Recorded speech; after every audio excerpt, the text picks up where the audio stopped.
বালিগঞ্জের প্রার্থী পদের ব্যাপারে আপনার সঙ্গে আপনার পাশে আপনার যে বাল্য বন্ধু দাঁড়িয়ে রয়েছেন, বন্ধু না, আমার মামা হয়। উনি পুলিশ অফিসার, কলকাতা পুলিশের অফিসার হিসেবে রিটায়ার করেছেন। এটা আমার নিজের মামা না, মাদের খুঁড়তুতো ভাই। আমার মায়ের একটাই ভাই ছিল, আর এনারা 6-7 ভাই, 5 জন পুলিশ অফিসার ছিল। 5 জন। উনি হচ্ছেন তাহলে? ওনাকেই করা হচ্ছে বালিগঞ্জের প্রার্থী। হ্যাঁ, উনি বলছেন উনি রাজনীতির লোক নন। রাজনীতির লোক না, রাজনীতি তো আমরা করব। সবাই কি রাজনীতির লোক হয়? তৃণমূলের যারা এমপি, নুসরত কদিন রাজনীতি করেছে, মিলি চক্রবর্তী কদিন রাজনীতি করেছে। এগুলো সব মমতা ব্যানার্জির দেখে, মমতা ব্যানার্জির নির্দেশে তারা সব রাজনীতিক হয়ে গেছে, এমএলএ হয়েছে, এমপি হয়েছে। তা আমার মামা হয়, ওনারা এখানেই থাকেন। ওনার আর এক ভাই, তিনিও পুলিশের এডিসি থেকে রিটায়ার করেছেন, উনিও তাই। এরা দীর্ঘদিন ধরে কলকাতা পুলিশের সার্জেনে ঢুকেছিল, তারপরে বিভিন্ন পদে ইন্সপেক্টর, তারও উপরে কাজ করেছে। ওনার একটা ছেলে মেয়ে, তারা পড়াশোনায় ভালো, তারা নিজের কাজ করছে।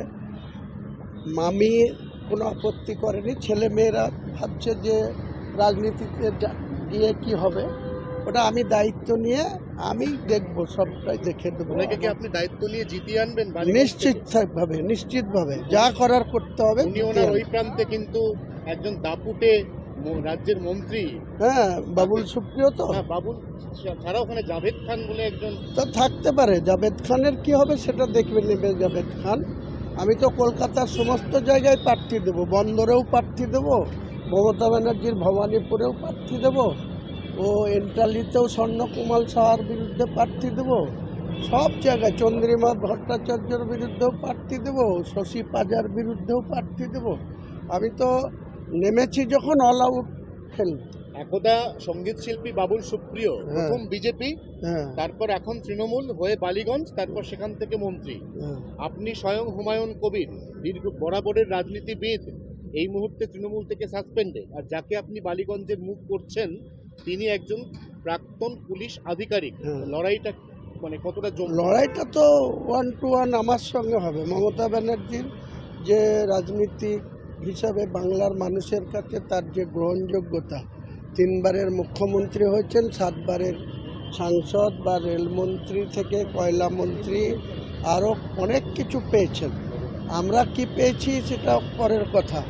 আমি রাজ্যের মাননীয় মুখ্যমন্ত্রীকে প্রাক্তন করার উদ্দেশ্য নিয়ে বাংলার রাজনীতিতে আগামী দিনে রাজনৈতিক লড়াইয়ে নামছি। ব্যক্তিগত লড়াই কারোর সঙ্গে থাকবে না, কিন্তু রাজনৈতিক লড়াইটা ইঞ্চিতে ইঞ্চিতে বুঝে নেওয়া হবে।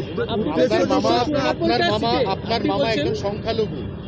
মামা একজন সংখ্যালঘু, যিনি নিশা চ্যাটার্জির বদলে বালিগঞ্জের প্রার্থী হচ্ছেন।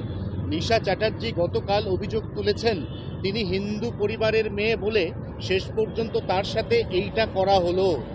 কলকাতার আরও অনেক সিট আছে যাদেরকে হিন্দু পরিবারের লোকদেরকেই মানে প্রার্থী করা হবে। ওনার সম্বন্ধে আমার কোনো এলিগেশন ছিল না, এখনও নাই, কিন্তু তিনার পোশাক আশাক, তিনার যে ভাইরাল হয়েছে, আমি এই ধরনের কোনো ব্যক্তিকে নিশ্চয়ই আগামী দিনে যাদের প্রার্থী তালিকায় না মানব, খুব ক্রস চেক করে দেখে। একজন তৃণমূলের আমি জানতে পেরেছি যে ক্যামাকি স্ট্রিটের একজন কর্তা এটা আমার পিছনে লাগিয়ে দিয়ে এটা করেছিল, তার যোগ্য জবাব আমি দিয়ে দিচ্ছি। এ নিয়ে আমি আর কোনো কথা বলতে চাই। কোথায় ধাক্কা কিছু ধাক্কা নাই আমার মতো।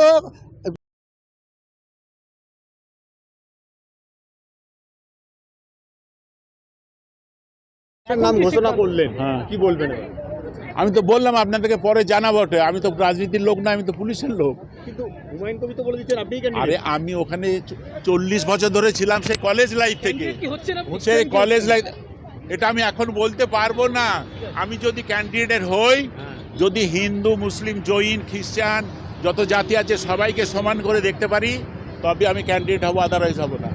আমি চাকরি জীবনে সিপিএম, কংগ্রেস, আরএসপি, বিজেপি যত পার্টি আছে কেউ আমাকে কোনোদিন গালাগালি দেয়। বালিগঞ্জ তো কর্মজীবনে অনেক ঘুরেছেন, কর্মজীবনে না 40 বছর ছিলাম ওই এরিয়াতে। আমার কোয়ার্টার ছিল ওখানে, আমার দাদার কোয়ার্টার ছিল ওখানে। যদি ক্যান্ডিডেট হন কিভাবে ওই জায়গাটাকে আপনি ইয়ে করবেন? তো পরে বলবো, আমি তো বললাম আমি রাজনীতিবিদ নই। আর শুনুন না, আপনি বলছেন যে কোনো ধর্ম যেখানে থাকবে না সেই রাজনৈতিক দল করবেন। হুমায়ুন কবির তিনি বাবরি মসজিদের শিলান্যাস করেছেন, বাবরি মসজিদ করছেন, তাহলে আপনার নাম ঘোষণা করছে, কি বলবেন? আমাকে তো, আমি ওইসব ব্যাপারে প্রশ্ন কোনো উত্তর দেবো না। আমি তো আপনাকে বললাম আমার কাছে কংগ্রেস, আরএসপি, সিপিএম, বিজেপি যত পার্টি ছিল সব সমান। মানুষ, অল ম্যান ইজ ইকুয়াল, তেমনি সব জাতির লোক আমার কাছে সমান।